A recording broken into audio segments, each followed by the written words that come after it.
ಬೆಂಗಳೂರು ಸೇರಿ ರಾಜ್ಯದ ಹಲವು ಕಡೆ ಮಳೆಯ ಮುನ್ಸೂಚನೆ ಕೊಡಲಾಗಿದೆ. ಬೆಂಗಳೂರಲ್ಲಿ ಇನ್ನು 3 ದಿನ ಯೆಲ್ಲೋ ಅಲರ್ಟ್ ಘೋಷಣೆ ಮಾಡಲಾಗಿದೆ. ಹವಾಮಾನ ತಜ್ಞರು ಆದ ಸಿಎಸ್ ಪಾಟೀಲ್ ಮಾಹಿತಿ ಕೊಟ್ಟಿದ್ದಾರೆ. ಬಂಗಾಳ ಕೊಲ್ಲಿಯಲ್ಲಿನ ವಾಯುಭಾರ ಕುಸಿತದ ಪ್ರಭಾವ ಭಾರೀ ಮಳೆಯಾಗುವ ಸಾಧ್ಯತೆ ಇದೆ.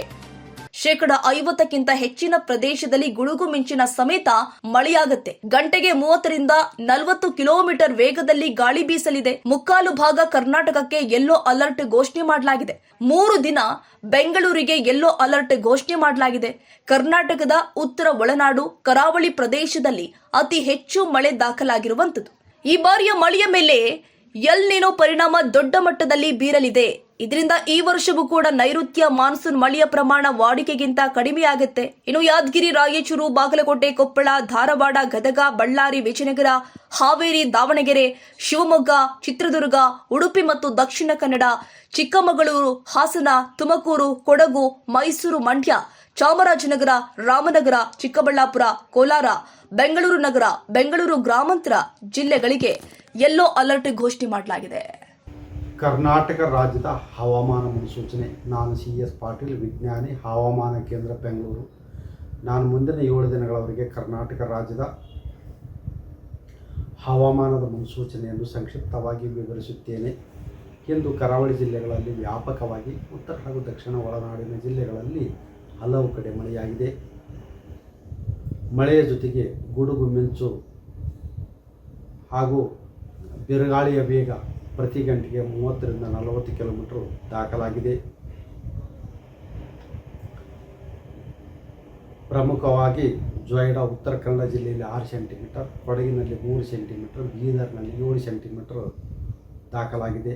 ಕಲಬುರಗಿಯಲ್ಲಿ ಗರಿಷ್ಠ ಉಷ್ಣಾಂಶ 41 ಡಿಗ್ರಿ ಸೆಲ್ಸಿಯಸ್ಸು, ಕಾರವಾರನಲ್ಲಿ 37 ಡಿಗ್ರಿ ಸೆಲ್ಸಿಯಸ್ಸು, ಬೆಂಗಳೂರಿನಲ್ಲಿ 34 ಡಿಗ್ರಿ ಸೆಲ್ಸಿಯಸ್ಸು ಗರಿಷ್ಠ ಉಷ್ಣಾಂಶ ದಾಖಲಾಗಿದೆ.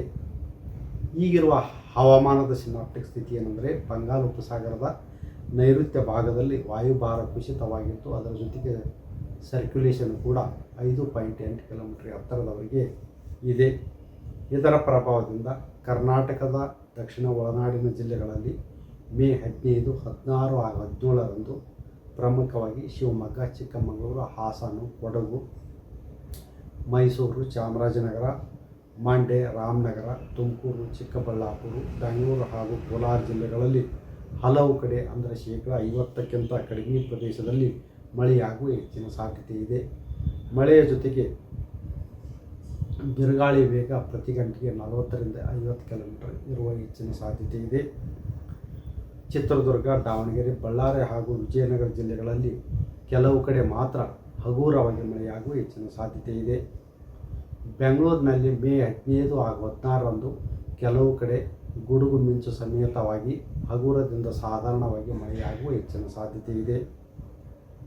ಉತ್ತರ ಕನ್ನಡ, ಉಡುಪಿ ಹಾಗೂ ದಕ್ಷಿಣ ಕನ್ನಡ ಜಿಲ್ಲೆಗಳಲ್ಲಿ ಮೇ 15, 16 ಹಾಗೂ 17ರಂದು ಹಗುರದಿಂದ ಸಾಧಾರಣವಾಗಿ ಗುಡುಗು ಮಿಂಚು ಸಮೇತವಾಗಿ ಮಳೆಯಾಗುವ ಹೆಚ್ಚಿನ ಸಾಧ್ಯತೆ ಇದೆ. ಮಳೆಯ ಜೊತೆಗೆ ಬಿರುಗಾಳಿಯ ವೇಗ ಪ್ರತಿ ಗಂಟೆಗೆ 30 ರಿಂದ 40 ಕಿಲೋಮೀಟರ್ ಇರುವ ಹೆಚ್ಚಿನ ಸಾಧ್ಯತೆ ಇದೆ. ಉತ್ತರ ಒಳನಾಡಿನ ಜಿಲ್ಲೆಗಳಾದ ಬೆಳಗಾವಿ, ಧಾರವಾಡ, ಹಾವೇರಿ, ಗದಗ, ಕೊಪ್ಪಳ, ರಾಯಚೂರು, ಬೀದರ್, ಕಲಬುರಗಿ, ಯಾದಗಿರಿ ಹಾಗೂ ರಾಯಚೂರು ಜಿಲ್ಲೆಗಳಲ್ಲಿ ಮುಂದಿನ 3 ದಿನಗಳವರೆಗೆ ಕೆಲವು ಕಡೆ ಮಾತ್ರ ಹಗುರದಿಂದ ಸಾಧಾರಣವಾಗಿ ಗುಡುಗು ಮಿಂಚು ಸಮೇತವಾಗಿ ಮಳೆಯಾಗುವ ಹೆಚ್ಚಿನ ಸಾಧ್ಯತೆ ಇದೆ.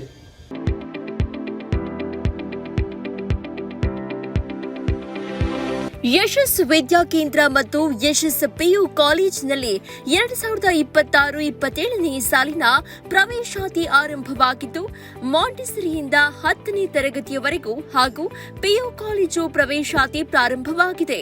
ನಮ್ಮಲ್ಲಿ ಸೈನ್ಸ್, ಕಾಮರ್ಸ್ ಕೋರ್ಸ್ಗಳು ಲಭ್ಯವಿದ್ದು, ಸೈನ್ಸ್ನಲ್ಲಿ ಪಿಸಿಎಂಬಿ ಹಾಗೂ ಪಿಸಿಎಂಸಿ ಕೋರ್ಸ್ಗಳಿದ್ದು, ಕಾಮರ್ಸ್ನಲ್ಲಿ ಸಿಇಬಿಎ ಹಾಗೂ ಎಸ್ಎಬಿಎ ಕೋರ್ಸ್ಗಳಿವೆ. ಕೆಲವೇ ಸೀಟ್ಗಳು ಮಾತ್ರ ಲಭ್ಯವಿವೆ. ಅತ್ಯಾಧುನಿಕ ಶಿಕ್ಷಣ, ಉತ್ತಮ ಶಿಕ್ಷಕರು ಇದ್ದು 100ಕ್ಕೆ 100ರಷ್ಟು ಫಲಿತಾಂಶ ನೀಡಲಾಗ್ತಾ ಇದೆ. ಮಕ್ಕಳನ್ನ ಕರೆದುಕೊಂಡು ಬರಲು ಶಾಲಾ ವಾಹನ ವ್ಯವಸ್ಥೆ ಕೂಡ ಲಭ್ಯವಿದೆ. ಒಮ್ಮೆ ಭೇಟಿ ನೀಡಿ. ಯಶಸ್ಸು ವಿದ್ಯಾಕೇಂದ್ರ ಮತ್ತು ಪಿಯು ಕಾಲೇಜು, ಸೋಮಶೆಟ್ಟಿಹಳ್ಳಿ ಮತ್ತು ಚಿಕ್ಕಬಾಣವರದ, ಮಾರುತಿನಗರ, ದಾಸರಹಳ್ಳಿ, ಬೆಂಗಳೂರು 560090. ಹೆಚ್ಚಿನ ಮಾಹಿತಿಗಾಗಿ ಸಂಪರ್ಕಿಸಿ 96066260 974456 9743176627 7829814447.